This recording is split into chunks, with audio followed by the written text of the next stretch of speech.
I view Jessica as more of a villain than anyone else in this movie. She is manipulative to a fault. She manipulates her son. She manipulates everyone around her. And it is apparent that she knows this will lead to a holy war, but she doesn't care. Welcome to the Cinema Psycho Show, the madhouse for film freaks and film fans of all types. I'm your host, Brian Kyneton. I'm my fellow co-host and filmmaker, John Woolscroft. I was waiting. I'm like, how long? How long into the episode is John gonna go before he does the space melange? It expands consciousness. Yeah. Welcome. We're on episode 302, and this week we are jumping on that big old sandworm and gonna be talking about Dune Part 2, also known as, in some circles, the greatest movie of all time, depending on who you ask. Apparently so, yeah. Brian, I gotta ask you, because I know that you I've been chomping to the bit for this one. That you saw this at an AMC theater. Did you get the fuck bucket? I did not see it at an AMC theater, actually. I saw it. Yeah. No, I saw it at the Phoenix one in so there's in Pittsburgh, there's like the AMC theaters, which kind of have a dominance, and then there is the Phoenix theaters that is in Scott Township, just not too far away from where I live. And I went there because I didn't want a gigantic crowd. And I didn't want to see a bunch of people, filleting themselves with a popcorn bucket. It's not my thing, that's not that it was like a Saturday. I didn't want to spend time doing that. But no, I did not get the fuck bucket. John, did you get the fuck bucket? No, I saw it at a Cinemark, but see, you too didn't go to an AMC. Like, I figured you of all people would want to get the fuck bucket just to say that you own it, to put it in your collection. Like, a lot of people don't know this, because when we do these video things, no one's actually seen anything of John's apartment outside of just like his white background of his wall. But if you go to John's apartment, it's literally like a pop culture jizzed everywhere.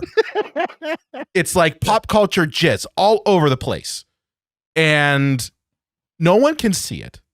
And I was like, of all people, John would have the Dune fuck bucket. I could just go and buy one. Yeah. I mean, you could. Right now, they're probably like $100 on eBay, pre-used. See, Paul Rubens should have had that bucket, and then the police wouldn't have known he was whacking it. I mean, you'd still have to maneuver the bucket over your junk, right? Like, you'd have to do that. Well, maybe they just thinks he doesn't know how to eat. See, John, this would I'm gonna mention this.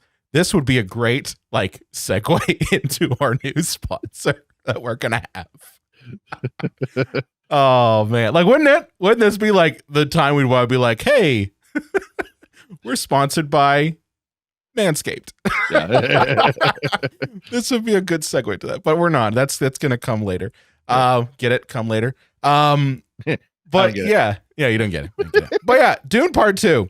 Outside of the fuck bucket, I've been waiting for this movie since I saw the trailer for it. Actually, since Dune Part 1 came out.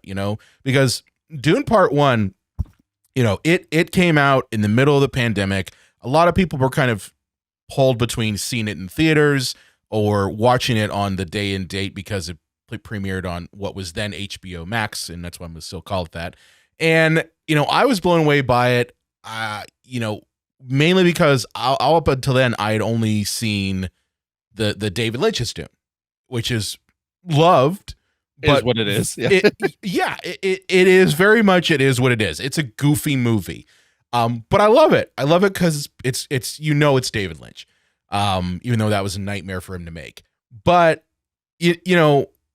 seeing Denis Villeneuve's, see, we pronounced his name right, version of it a couple years ago, I was blown away by it because it took the subject matter seriously and injected a lot of the elements from the book. I went back and actually read the book Well, I did the audio version because I don't read books. I like to listen to them. I do a podcast. Why would I want to do that? I was about to ask you, if you've read the book. I have not, but I did recently. Did the audio book for it, and man, that's it's like a 18-hour book. Makes sense. So it's a lot of what you see on the screen is more closely aligned with what's in the book than in the 80s version. So like there's more parallels there. There's changes clearly, and there's a lot of changes in Dune Part 2 that I saw from the book, but it's a lot of the undercurrents that you see in the Dune series are pushed more in Denis's version than you see in Lynch's version, especially the themes about the role of messiahs and people in power that we as the public put in. Like that whole concept there is ignored in Lynch's version, but is really pronounced in Denis's version. And you can see that that's kind of what Frank Herbert was trying to get, is that we cannot put all of our eggs in these messiahs and these one people who say they're going to fix all your problems, and they kind of don't, or they're manipulating you for support and doing horrible things with that support. Kind of rings a lot true nowadays, I felt. Yeah, nothing like that in an election year. I was going to say, a movie like Dune Part 2 coming out in election year, it says a lot. But no, I really like Dune Part 2, and it's one of the rare times, like I mentioned to you this, John, we were when I came out of the theater, I was like, this is probably one of the rare times where I want to go back into the theater immediately. Like, I never do that. I never go back out of a theater and go like, oh yeah, I'm going to want to watch this later. I'll be like, I'll wait till it comes to streaming. This one was a rare bird where I was just, I want to immediately go back and watch it. And that doesn't happen very often. See, it's funny you should say that, because like, I feel that you're going to almost feel that like, I somehow hate this movie, because what I'll say about it is that it was pretty good. And I feel compared to I had a feeling you were going to be the pretty good guy. No, but I mean, like 7.5 out of 10, 8 out of 10. I thought it was very good, but I feel compared to some people that are like almost worshiping at the feet of this movie, that I somehow will seem like I don't like it just because I thought it was pretty good. I don't think there's anything wrong with that. I think, for me, I liked the fact that this movie was made for adults. And I've said that before on this show, that, we see a lot of movies that in essence, they're kind of, they're marketed as for children.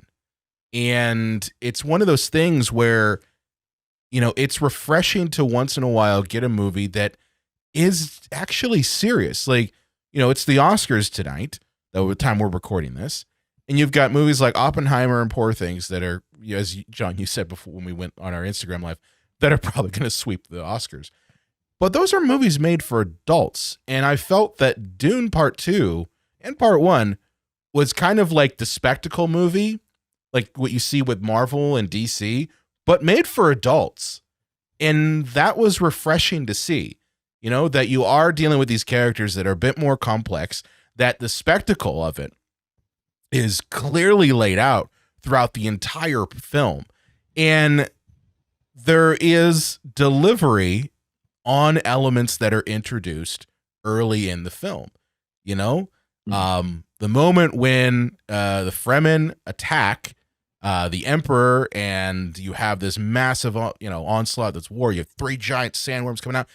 Like, you compare that single event with every Marvel film that has come out, and it makes every Marvel film's like climactic battle look like pew pew and just minuscule. And it's like, this is one event. like out of like a series of superhero movies that have the same thing happen in every single one. So like I think that's part of the reason why you're seeing people like really love this movie so much, is that it makes it an epic with how simple it is, you know? Well, there's an old saying that if you try to make a movie for everybody, you made a movie for nobody. And I feel that is partially the problem with Marvel and Star Wars, is that they try to make movies for everyone. So it's refreshing that Dune is like, yeah, this is for the mature connoisseur of science fiction. This isn't for babies. This is for the thinking man and woman. So good on them for just approaching this with a more mature lens. Yeah. So I got to ask you this question. Like you mentioned you hadn't read the book. So what was your take on the themes in this particular movie? I thought, as you mentioned, the most important thing of, putting all of your hope eggs in one Messiah basket. And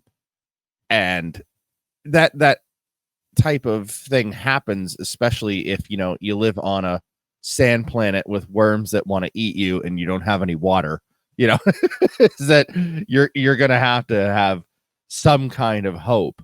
The more desperate you are, the more likely you are to lead you to belief in some kind of higher power. The old saying, there's no atheists in foxholes. So for that kind of approach, I think that type of theme that was resonated through this movie was good. But if I'm not mistaken, I do think he does end up actually being the Messiah, though, right? Well, so that's well. There's here's the thing about this, and this is what I love about this movie, and I'll be the first to say it. Dune Part 2 is a tragedy. I'm telling you that right now. It is a tragic film. It's not an action film. It's a tragic film, and the reason why it's a tragedy is because you've got the lead character of Paul Atreides, who, by all accounts, is doomed to start a holy war that will kill billions of people. That is the tragedy of it, is that the entire movie from part 1 to part 2 is Paul Atreides is prophesized, not of his own accord, is prophesized because his mom belongs to a cult of crazy people who want to bring about the supreme being, the Kwisatz Haderach, and that Jessica, his mother, is part of this manipulation, and I'm gonna get a little bit later in the episode why I think she's the true villain of this movie.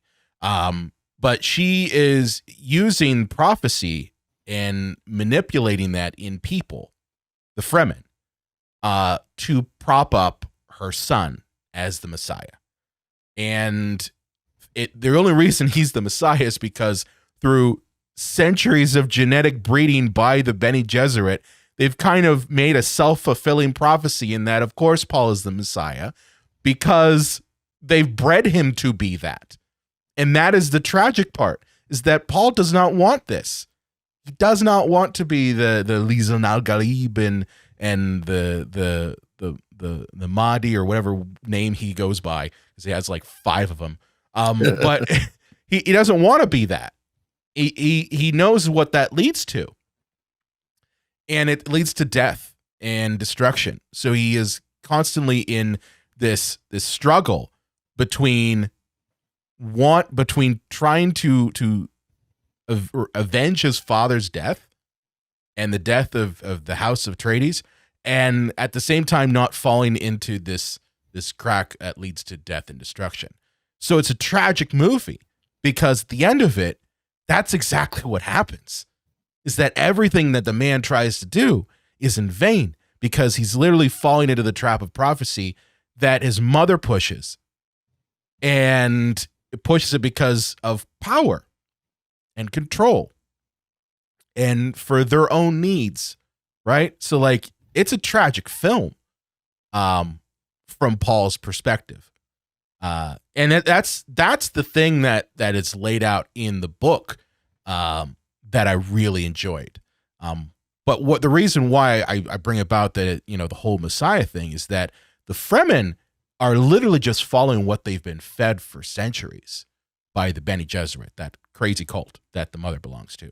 So like, it kind of brings into question like all religion. Is someone pulling the strings behind a religion, making you think that someone is the prophet or someone's the Messiah or someone's someone who's on high of something. So like that's for me the big crux of this movie is that it's tragic for Paul Atreides, that he ends up having to do what he doesn't want to do because he knows what it leads to. Poor tiny little feller. Wonka didn't sign up for this shit. I just watched Wonka, by the way, last night, and no good. No good. Yeah, I thought about checking it out since now it's on Max. That's the reason why we watched it. We were like, I was like, oh look, it's Timothy. He's doing some song and dance and trying to do his best. It's Tim Chalamet. Chalamet.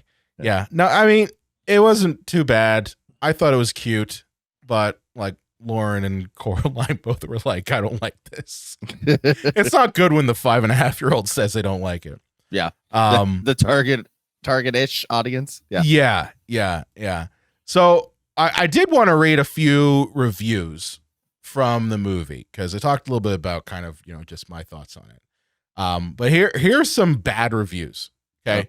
Okay. Right. Yeah, because they're I before we started recording, I was like, there are bad reviews because I thought they were all good. So I'm glad we're tackling a few haters. I want to start with the haters first. All right. So here's what I got here. Okay. I'll get the one really good one that I found first. Yeah, this is a good one. All right. So this is from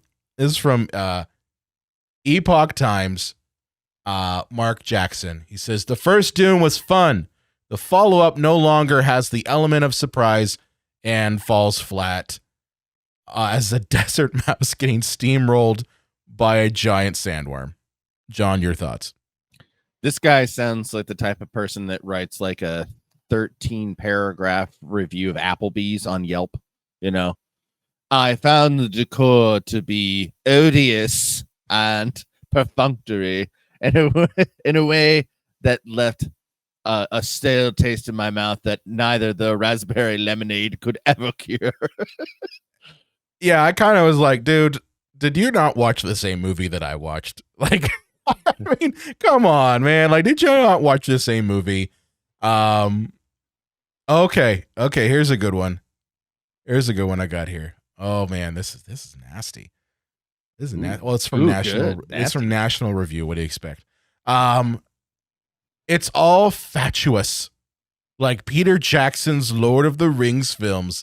Nothing in Villeneuve's Dune series is as good as Zack Snyder's Rebel Moon, which revives mythic understanding of both mankind's history and fate.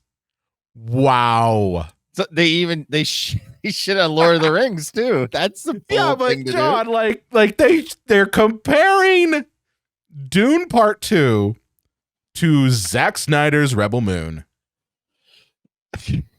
There's a thing on the internet of like how every like athlete compares like something to Rocky because it's like the only movie they've ever seen. And so like the internet has created the idea of like, what if somebody has only ever seen Boss Baby? And in the next movie they see, they're like, really getting Boss Baby vibes from this, I think that's just like some people have only seen like Zack Snyder movies. So I'm getting Snyder vibes. But like he's saying that Rebel Moon's better. Yeah.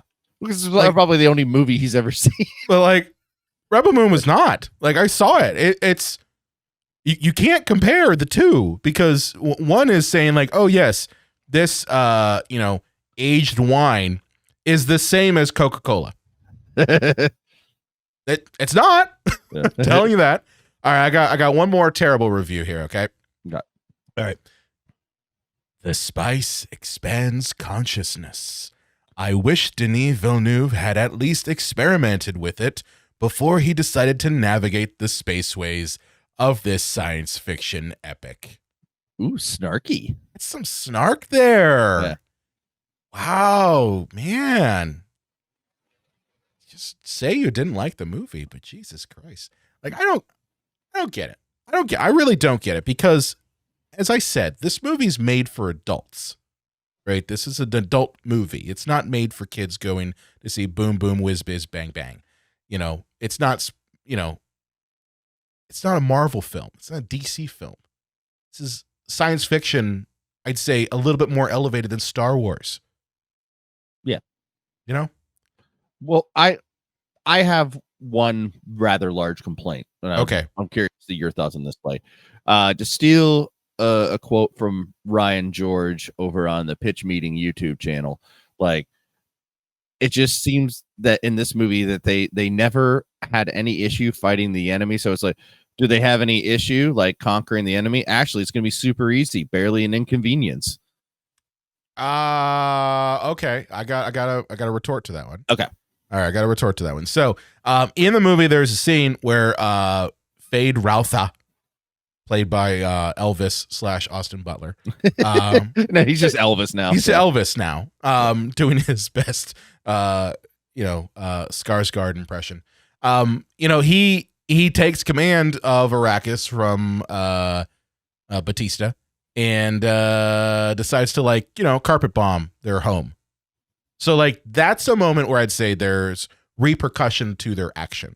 Now, would I say that there should be more of that? Yes. I think it's worth showing that, especially since the good chunk of this movie is that back and forth battle between, Harkonnens and the Fremen, right? You see them kind of almost as like insurgents here and there and that sort of thing.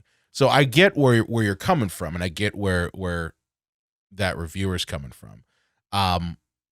But there is repercussion shown. It's just not as frequent as you'd like. You know what I mean? Yeah. I was like just their whole home gets bombed. Right after they've just continued to kick ass, after they're like the Roadrunner. Yeah. And the enemy's Wile E. Coyote. Yeah. You know? But I think the other thing, too, to keep in mind is that it's coming from a point of insurgency in this. The Fremen themselves, the reason why I think you might not have seen like so many oh yeah, why aren't there so many battles between Harkonnens and Fremen is because their tactics are to use the desert to their advantage. That's their home. They know how to hide, that. So like every time they're in a battle, it is something where they're almost hidden to the point where they're not hidden, to the point where they do kind of, attack. So I think that's why you don't really see so much like open warfare in this, is because you really can't, right? All it is, in the end of obviously is very much that. But all you can really see up to then is just the insurgency. I think it would have been interesting to see more of like moments kind of like what you're talking about, where maybe the Fremen lose a little bit and like maybe someone's like face is blown off from something, or just like those moments where there clearly was a struggle. The one thing I do want to point out, that and this is a difference from the book, is that time, the whole idea of how time is presented in this movie is very different. In the book, there's like 2 to 3 years of battle between the moment when Paul and Jessica meet the Fremen and get kind of indoctrinated into their siege, and when, Paul becomes the Messiah and starts attacking the Emperor. Like there's 2 to 3 years of fighting there. In this movie, they condensed it down to like a couple months. So like that's part of the problem, is that there is such a time compression there. And obviously they're doing that for the movie's sake, Yeah. Yeah. And I didn't have any issue with somebody who hasn't read the book with time going by. Wasn't distracting in any way, shape, or form. I didn't notice it at all, which I think is a benefit to the movie. Yeah. Well, the only thing I will say about the time, and this is important to bring up because it brings into kind of changes that we see between the movie and the book is that time's one of them. The other thing is that with time being compressed, it makes a character like Alia, who is Paul's sister, played in a very like blink and you miss it flash forward, if you want to call it that, by Anna Taylor-Joy. So she plays much more prominence in the book. Like she's born a child who's basically a grown up. Like that's her whole thing. Is that if you want to see it, watch the I was David gonna Lynch say, version. John, you know what I'm talking about. She shows up in the David Lynch version. So like there's much more prominence with her in this, and I missed that part because it's kind of freaky, which of course that's why David Lynch would put it in there because it's freaky. But yeah, like she shows up in a very weird like dream sequence when Paul takes the water of life, and which is basically sand jizz, by the way, sandworm jizz. And you know somebody got drunk and peed in it. Yeah, but the Messiah is drinking like very hydrated urine. He's drinking blue jizz from a young sandworm that's been drowned in the water. That's. I'm not kidding when I make this. I'm not making this up. But I would have liked to have seen her in it, and because of the time compression, you don't, because her being in it adds a level of bizarre freakiness that we don't see. Plus, it also means that the Baron is not killed by Alia, because Alia is the one who kills the Baron. In this movie, it's Paul who does it. I actually like that a bit better, mainly because it closes the loop on Paul seeking revenge, right?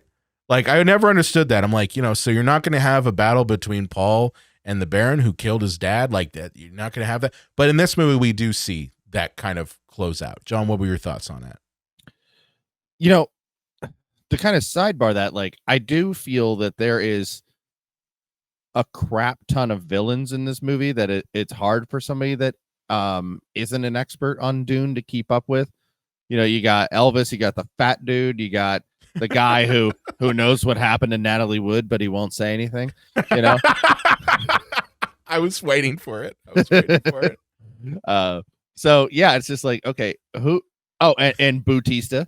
So I'm Bautista.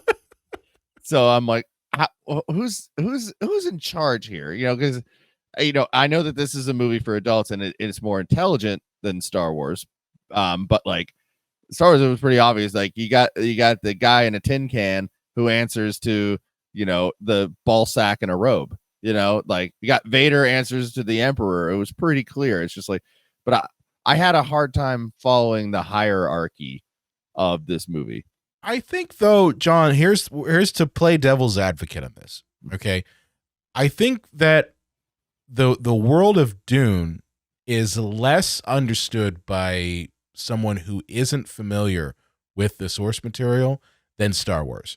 Star Wars is so innocuous with daily life. It's so innocuous with pop culture that I really think that you could not, if I had someone who never saw Star Wars and I showed them The Empire Strikes Back, they'd still get it, even if they never saw any of the other movies.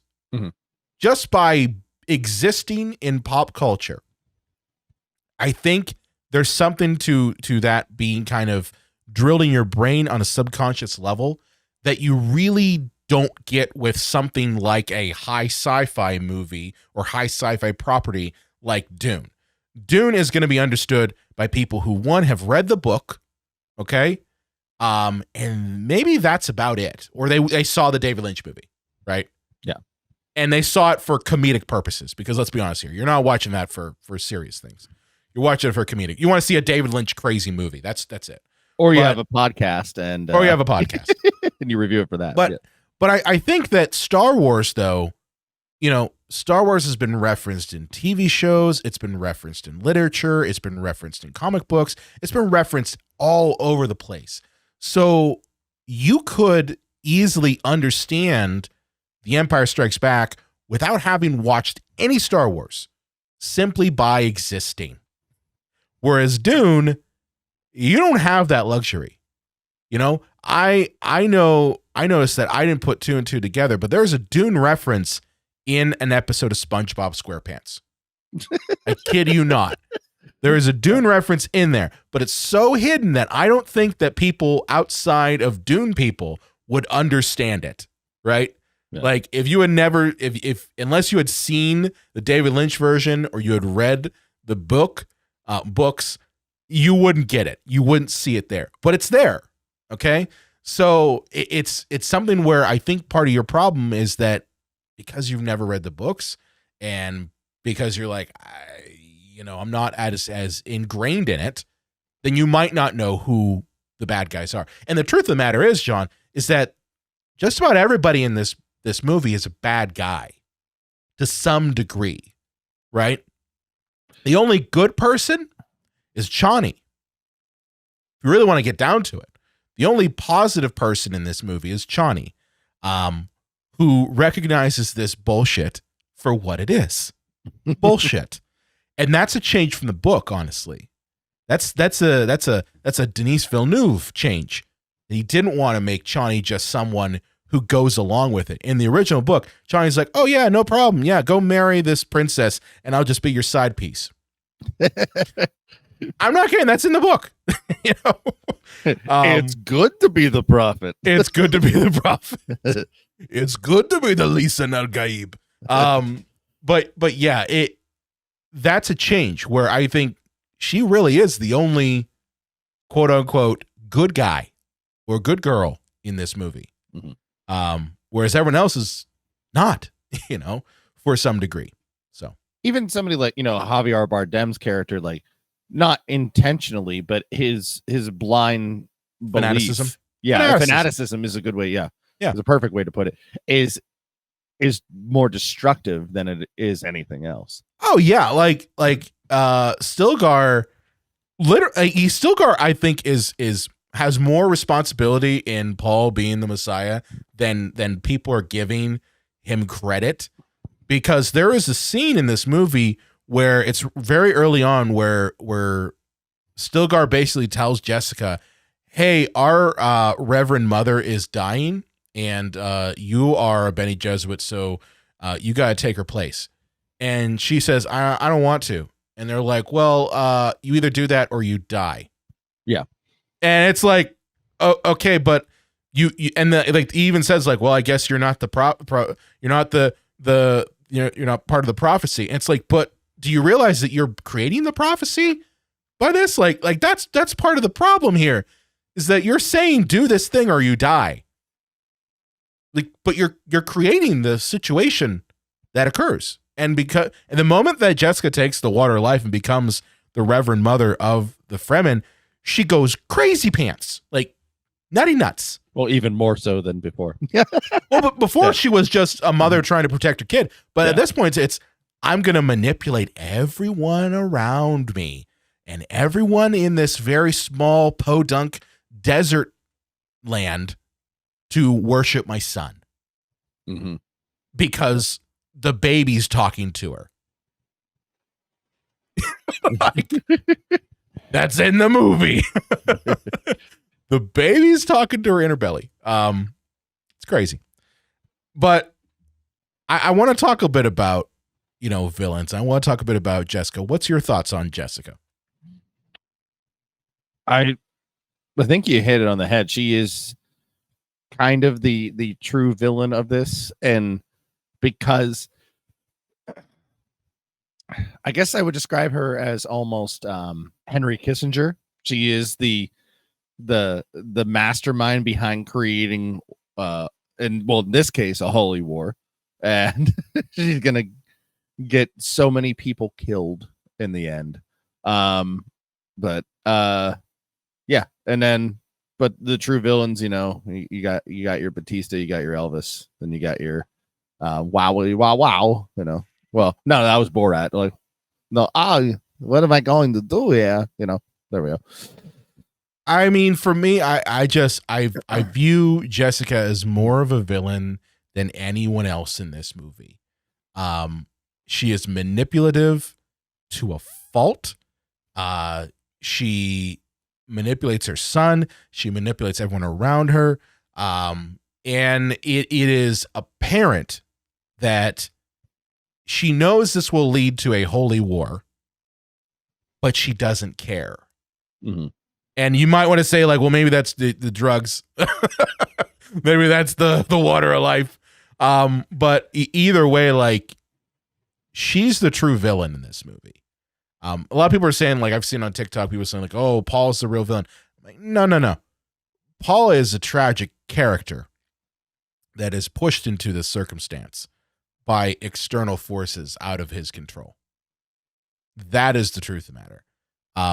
The moment he takes the water of life is when he fulfills the prophecy that's been manipulated around him. And who's the people who are manipulating that around him? That's the whole crux of the situation. So I don't view him as a villain in the traditional sense, as I view him as more like a Darth Vader, if you will, you know, but less culpable, you know. Darth Vader did what he did out of fear, and then he got his hands and dick cut off on a lava planet. He got his hands and dick. Well, I think he got his dick burnt off. I don't think he got his dick cut off. I didn't see Obi-Wan like take a lightsaber and just go snip snip. Not like that. But I just view Jessica as more. Now, John, you mentioned Christopher Walken a couple times. Yeah. What were your thoughts when you first heard that he was going to be the Emperor? I mean, I don't know if it's a good thing that I giggled when I saw him in the trailer, but from somebody who hasn't read the book, it did seem like he was just kind of shoehorned into this movie. Like, yeah, I mean, that's, if I had to say one thing that I was like disappointed on, it would have been Christopher Walken. You know, I was for the most part expecting Christopher Walken to, like, I don't know, say more than 5 words. Yeah. He has his daughter, Florence Pugh. Florence Pugh. Talking for. Yeah. Meanwhile, but did he have his daughter when he was 68 years old? Well, he's had a lot of daughters. Like, I think they even mentioned that he had a lot of kids. But yeah, Christopher Walken kind of is just there because he has to be there. Like in the book and in the David Lynch film, you know, the Emperor is a very important figure in this universe, and you have to have him there. Having Christopher Walken there adds a lot of gravitas, where I'm just like, we make him like do things, you know, like every scene he's in, he's just kind of, he says a couple lines and then that's it. And then Florence Pugh takes over, which I get because they did make her character a bit more prominent than even what Lynch did. Lynch had her just show up for 5 minutes and that's it. Virginia Madsen playing her back then. But in the book, she is more prominent as she, you know, kind of leads every chapter with a section from her diaries, because that's her whole thing, is that she documents history. Mm-hmm. And in the movie we see that. But they make her more, you don't really necessarily know her point of view in like her allegiance at all in this movie.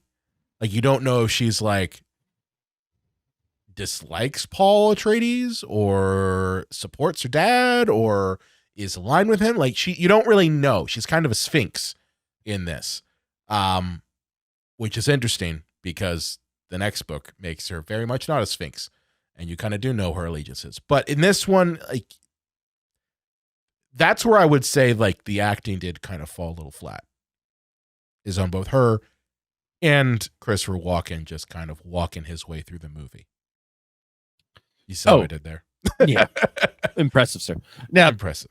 No, I completely agree. It didn't seem like it seemed like Christopher Walken was just half asleep during the script reading. You know, that was his performance in the movie. Where, I mean, I know he's getting old as balls, but like, come on, man. You're an Oscar winner. You know, like, try a little harder. I think it was more or less like people were expecting wacky Christopher Walken, like, you know, Pulp Fiction version. And that would, they like, I know I saw it and I'm like, just like, wait a minute, you're going to have the watch guy show up? Max Shrek. You're gonna have Max Shrek do it. Yeah. Or you're gonna have I need more cowbell do it. Like, he's gonna be the guy. But okay, like whatever. I'll trust you. But it just felt like, they had Christopher Walken. They're just like, okay, do your best scowl. Mm-hmm. He does a scowl like this with his tiny mouth. But yeah, that was a point of contention for me that I was just like, could have been better. Now, the ending of this movie, I want to get to that. What were your thoughts on the ending of it? The attack of the Fremen and then the very awesome knife fight. Or the lack thereof of an ending. And I thought that this was going to be the end of it. Again, from somebody that hasn't read the book. And the fact that there's going to be a part 3 and then apparently a streaming show. I'm like, oh, this is franchise material, or I thought the fight was kind of underwhelming. And I thought really, I thought so. And I feel that like they built Elvis up in the third act out of nowhere to be like, oh, I'm a fucking badass, just to be, defeated. I don't. You're killing me, John. You're killing me here. I loved the lead up to that whole thing. The moment Paul like walks through like all the Fremen, he's just badass motherfuckering it through the whole damn thing. And you're just like, this little bitch is gonna badass motherfucker all these guys, and he does. He very much does. And I love his little speech he does, rouse him up, and then he attacks him. But I gotta say, like, it fulfills everything that I had read in the book.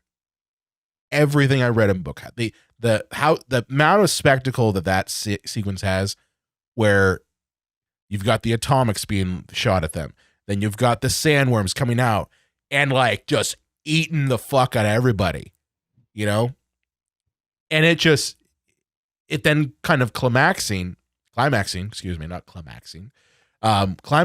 with that battle, the fight between, Elvis and Timothy Chalamet. Wonka versus Elvis. The match of the century. I thought it was great because it, you could have taken the approach of having music swell, right? At every point when there's a hit here and a hit there, and you don't see that at all. Instead, what you hear is nothing.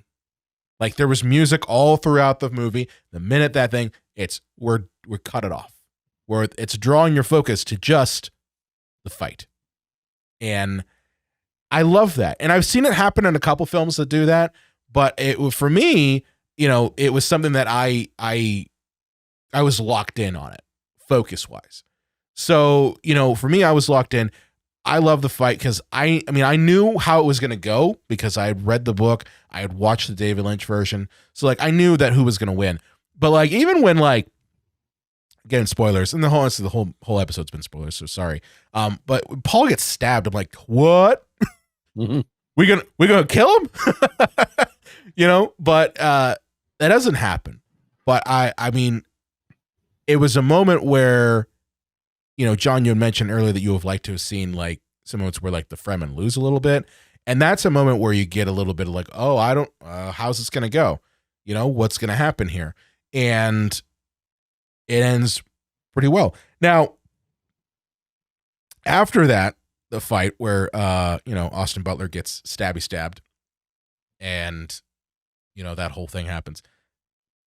You get, again, the saddest moment in this movie for me is, Paul says, hey, yeah, I'm going to marry the princess and become emperor of the universe. And you got Chani looking like, what the fuck? Like, you doing what now? And then, of course, he says, basically to all of his Fremen, acolytes to start this holy war. And one in the pew and one in Zendaya's goo. Oh, you made it gross. You made it gross, didn't you? Had to make it gross. So again, it ended on a note where I think they could have stopped the movie there. Like they could if they wanted to say we're done.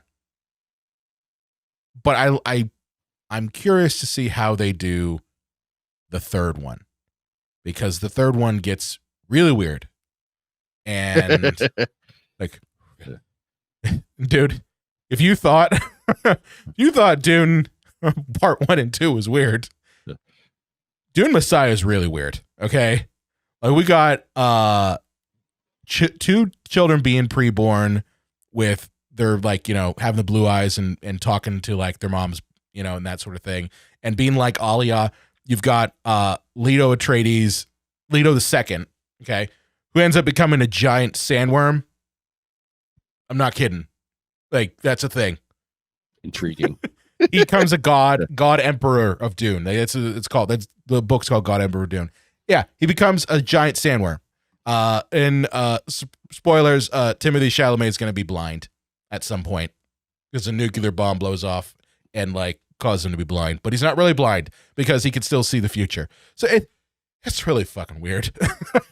Well, that's good that a nuclear bomb only just blinded him a little bit. It just blinded him. That's the atomics, John. They don't call them nuclear bombs; they just call them atomics.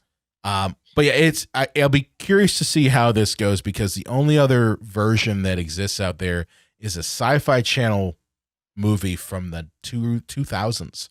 Oh yeah. Yeah, that covered this, and it features a young Charles Xavier, James McAvoy as Leto the Second. So, I was gonna say first, I was like, wait, you mean Patrick Stewart? He was in the David Lynch version. Yeah, well, he was in the David Lynch version, and then James McAvoy played Leto the Second in the Sci-Fi Channel version. So yeah, it'll be interesting to see how they make the third one, because there's a lot of time that passes between the ending of Dune and the start of Dune Messiah. Like, there's 12 years. So it could be something where we don't see Timothée Chalamet, that we see somebody else. Unless they really want to, like... They'll just gray up his temples a little bit. Gray up his temples. I guess you could do that. Put some old age makeup on him. But, yeah. So, John, final thoughts on Dune Part 2. Do you think it is the perfect sequel? Because that's kind of what, the clickbait thing that I created for this episode is. Do you think Dune Part 2 is the perfect sequel? No. That's all I'm going to say. No, there's a little movie called The Empire Strikes Back. That's your perfect sequel.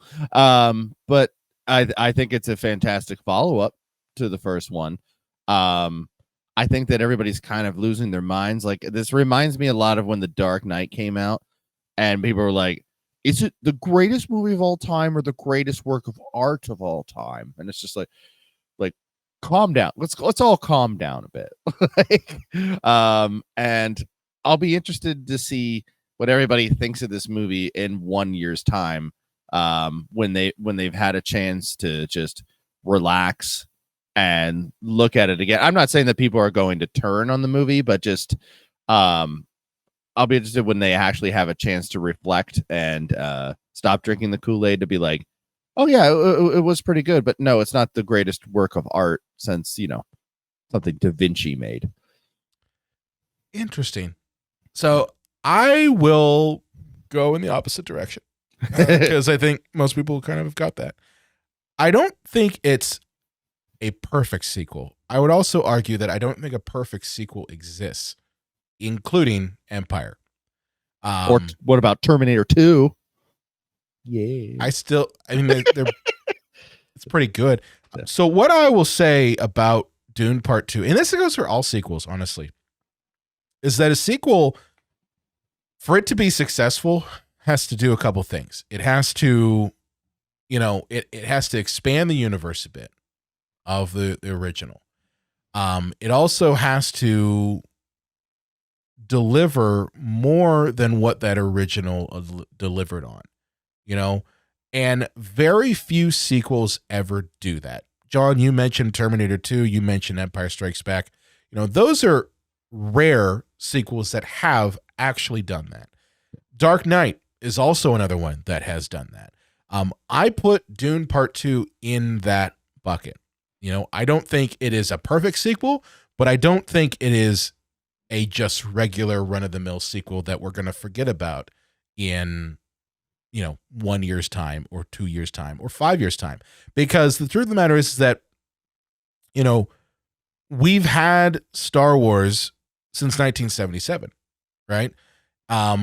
Empire Strikes Back was the first sequel in that run. So there was already a lot riding on it. There was already a lot of intense visibility on it. And part of the reason why I think a lot of people jump to that one and say how it is the perfect sequel is because of the run up to it, right? Where now we have Star Wars movies that come out and no one gives a shit, where it's just like, oh yeah, there's another one. Oh yeah, there's another one. Oh, there's a new TV series at Star Wars. Oh, that's great. There's not that spectacle. And I think what Dune has going for it that Empire also had going for it, and why I think people are comparing it to the two, is the spectacle, right? There's not a whole lot of Dune things out there outside of the David Lynch version, the Sci-Fi Channel version, and the books, But this is the first sequel to a movie that was competently made, that actually dived into the subject matter in a way that was way more mature than what audiences were expecting, that aligned with the tenets of the original story, and left it open to being an example of mature storytelling tied with epic visuals. And we haven't seen that, in my opinion, since Empire. You could say Dark Knight, but I don't think Dark Knight falls in the same crack because it's a different beast. It's a different beast. It's not it's based on a superhero. So like those are supposed to be continuing stories. Yeah.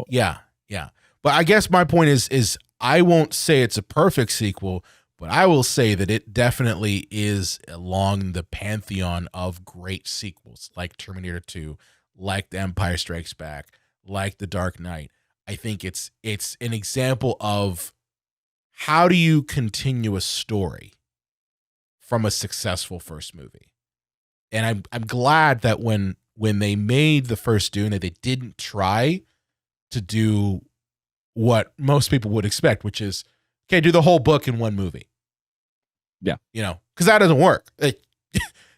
Unless you want an 8-hour long movie. But I think the other thing too is that if you went the other side of the coin and said, okay, we'll do a series, that wouldn't work nearly as well either. Because there's so much nuance that gets explored in a series that's hard to follow if it's stretched out over the course of, say, 3 seasons. Which they could have done that too. They could have said, hey, it's going to be a max series. You've got, an 8-episode order for a first season. Go have fun. And I think that's where you get like Game of Thrones level, where it's like, you will be lost no matter what if you jump in. So I think it's not a perfect sequel, but it's damn near close. That's my thoughts on it though. Very cool. Very cool.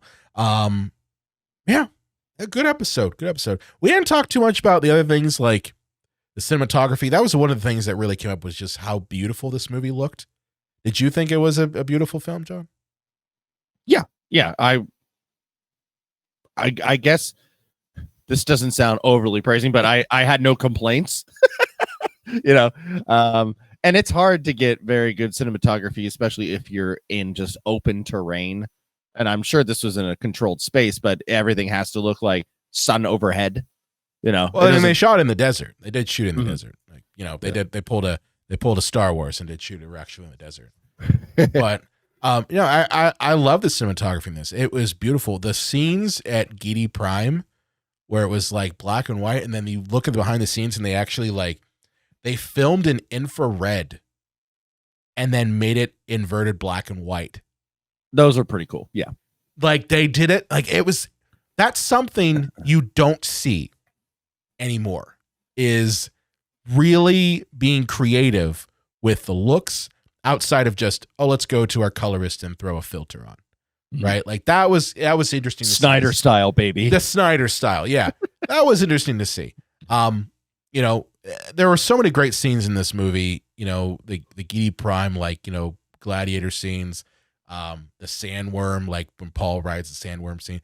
Great scenes that obviously were using like practical as well as, you know, digital visual effects. So all around, I thought it was a great movie. I can't wait to see the third one. So, you know, you could be like John, be like, hey, it's okay. It's not that dismissive. I said it was pretty darn good. Okay. Okay. But I think That's that fine. like some people are actively worshiping this movie, and I feel they are worshiping it kind of like it's the Messiah. Yeah. If I say like, oh, Get 7.5 or 8, they're gonna be it's like, like, what's wrong with you? It's the Lisan Al Gaib of movies. Yeah. Don't be a Stilgar. That's what it is. Oh man. Well, this is a good episode. So with that said, John, where can they find you at on the internet? Twitter, Facebook, Instagram, LiveJournal, MySpace, Grinder. The first 3 were real.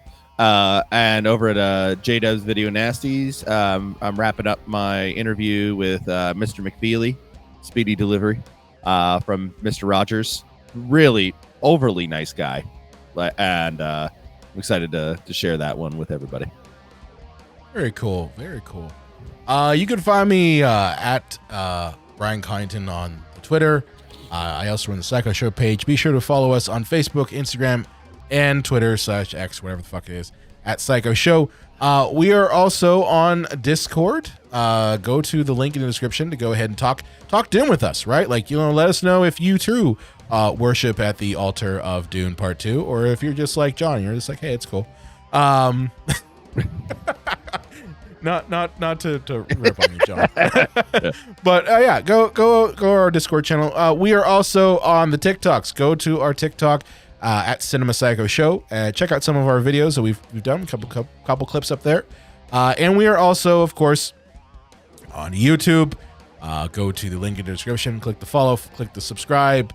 Click the bell. Wherever the fuck it is. I don't know. Do all the things. You know, try to grow the YouTube channel. That's what I'm saying. And of course, if you have a question, head over to our website, cinemapsychoshow.com, and we will see you next time. Oh man, I'm gonna have to clean my bucket.